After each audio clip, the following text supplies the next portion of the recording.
திவ்ய தேசங்கள் 20 சோழம் 108க்குள்ளே 2 20 40 திவ்ய தேசங்கள் சோழ நாட்டு திருத்தலங்கள்.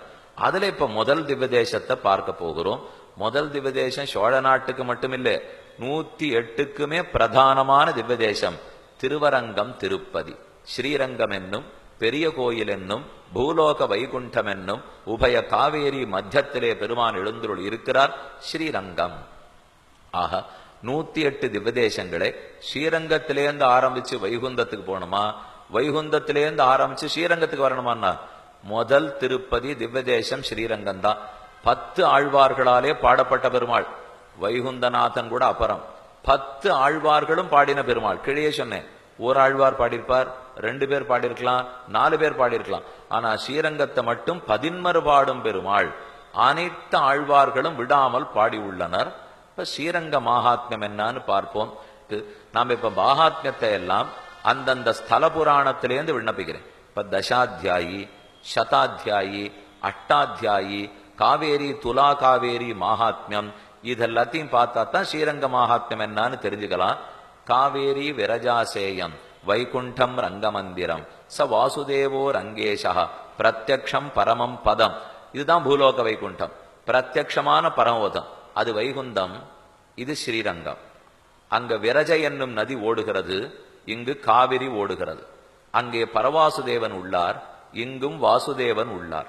அங்கே அந்த பெருமானை வைகுந்தத்தை கிட்டுபவர்கள் பக்தர்கள் கிட்டி அனுபவிக்கின்றனர். இங்கேயும் தென்னாடும் வடநாடும் தொடனின்ன திருவரங்கம். தெற்க இருக்கிறவாள்லாம் வடக்க வந்து தரிசிக்கிறார்கள், வடக்க இருக்கிறவாள்லாம் தெற்க வந்து தரிசிக்கிறார்கள். கோயில்னு சொன்னாலே ஸ்ரீரங்கத்தை தான் குறிக்கும். கோவிலுக்கு போயிட்டு வரேன் அப்படின்னு சொன்னேன்னு வச்சுங்க, வைணவ மரபில் பார்த்தால் கோயிலுக்கு போய்விட்டு வரேன்னால் பெரிய கோயில்னு ஸ்ரீரங்கத்துக்கு தான் பேர்.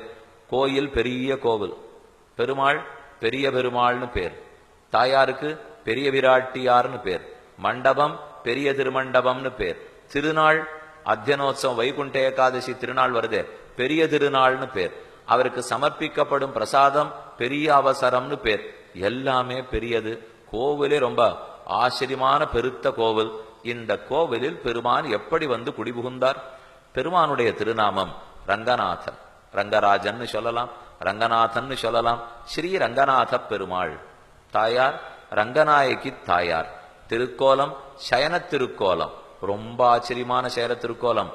தெற்கு நோக்கி திருமுக மண்டலம், குடதிசை முடிய வைத்து குணதிசை பாதம் நீட்டி வடதிசை பின்பு காட்டி தென்திசை இலங்க நோக்கி கடல் நிற கடவுளந்தை அரவணை துயிலுமா கண்டு உடலனக்கு உருகுமாலோ என் செய்கேன் உலகத்தீரே.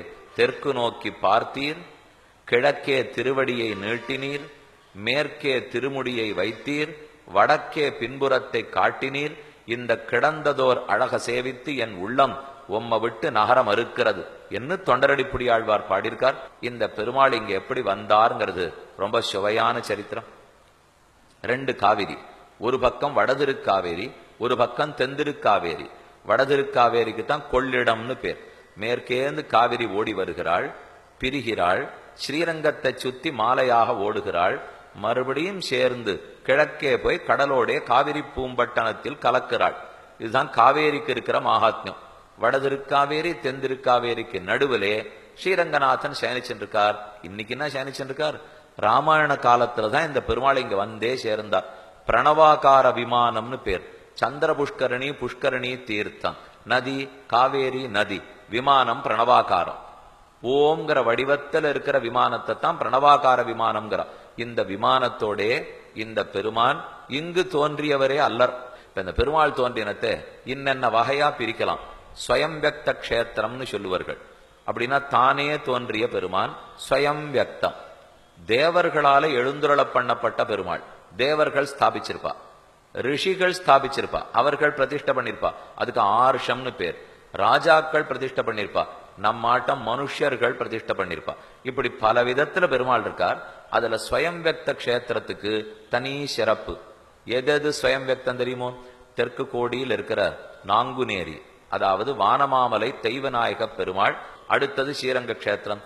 சற்றே வந்தால் நடுவில் இருக்கிற ஸ்ரீமுஷ்ணம் பூவராக சுவாமி. அங்கிருந்து வடக்க வந்தா திருவேங்கடம், திருப்பதி திருவேங்கடமுடையான். இன்னும் மேல் வடக்க வந்தோம்னா 2 க்ஷேத்திரங்கள். வனரூபத்தில் உள்ளார், காட்டு வடிவத்திலேயே பெருமாள் இருக்கார், நைமிஷாரண்யம். அதே புஷ்கர கஷேத்திரத்தில் தீர்த்த ரூபத்தில் உள்ளார், ஜல வடிவத்திலேயே பெருமாள் எழுந்துள்ளிருக்கார். இன்னும் 2 மேல போனேன்னா தோ சேவிச்சுருக்கிற பதரிகாஷ்டம பெருமாள், அவரும் சுயம்பக்தம். அதே மாதிரி நேபாளத்தில் இருக்கிற சாளக்கிராம பெருமாள், சாளக்கிராமம் முக்திநாத்னு சொல்றமே, அவரும் சுயம்பக்தம். ஆக மொத்தம் 8 க்ஷேத்திரங்கள் சுயம்பக்த க்ஷேத்திரங்கள். இது ஒரு பிரிவு.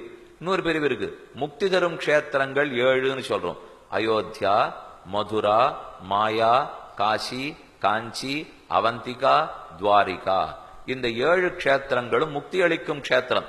இப்ப பிரதான க்ஷேத்திரம் 4 திவ்யதேசங்கள். 108 4 முக்கியமா சொல்றா.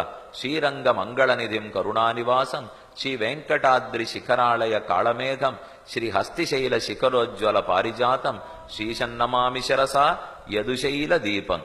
முதல்ல கோயில், அடுத்தது திருமலை, 3 பெருமாள் கோவில், 4வது திருநாராயணபுரம். இந்த 4 முக்கியமா சொல்லுவார். அதுல முக்கியமான க்ஷேத்திரம் இப்போ ஸ்ரீரங்கம். ஸ்ரீரங்கத்து பெருமாள் எங்க உருவானவர், எங்கிருந்து இங்கு வந்து சேர்ந்தார்? இவர் இந்த ஊர் பெருமாள் இல்லை, பார்க்கடலில், திருப்பார்க்கடலிலே ஒரு அழகான நீர்க்குமிழி, நீர்க்குமிழிய ஜலபுத்புதம்னு சொல்லுவா. பார்க்கடலின் நீர்க்குமிழி போய் அதே பிரணவாகார விமானத்தோடு, இன்னைக்கு இருக்கிற விமானத்தோடு சயன திருக்கோலத்தில் பெருமான் உருவானார். உருவான நாள்ல இருந்து பிரம்மாவனுடைய சத்தியலோகத்தில் தான் இருந்தார். அயோத்தி பட்டணத்தை, அயோத்தி தெரியுமோ இல்லையோ, சரையூனுடைய தெற்கு கரையில இருக்கிற அயோத்தி பட்டணம்.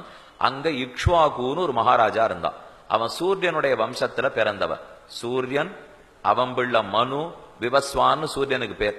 அவனுடைய குமாரனுக்கு மனுன்னு பேர். மனு இக்ஷ்வாகவே பிரவீத், மனுவுக்கு இக்ஷ்வாகு பிறந்தார். இக்ஷ்வாகுவுக்கு சிறந்த சக்தி. அவர் அப்படியே பிரயாணமா போய் பிரம்மாவை சத்தியலோகத்துல சந்திச்சுட்டு வருவாராம். அப்படின்னா அவருக்கு எவ்வளவு சக்தி இருக்கணும். நம்ம உலகத்துக்குள்ள போறதே கட்டமா இருக்கு. அவர் இங்கேருந்து புறப்பட்டு பிரம்மாவின் சத்தியலோகத்தளவு போறார். போகிறச்சே இந்த பெருமாள் அங்க பார்த்திருக்கார். பிரணவாகார விமானத்தோட இருக்கிற பெருமாளை தரிசித்தார்.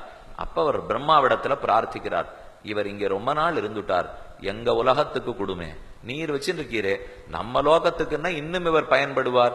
உங்கள்ட்ட எல்லாம் ஒரு குற்றம் குறை இல்லை, ஒரு தோஷம் இல்லை. இங்க இருக்கிறத விட நிறைய தேவைப்படுற எங்களுக்கு அவரை கொடுக்கலாமோ இல்லையோ, விட்டு கொடுமே.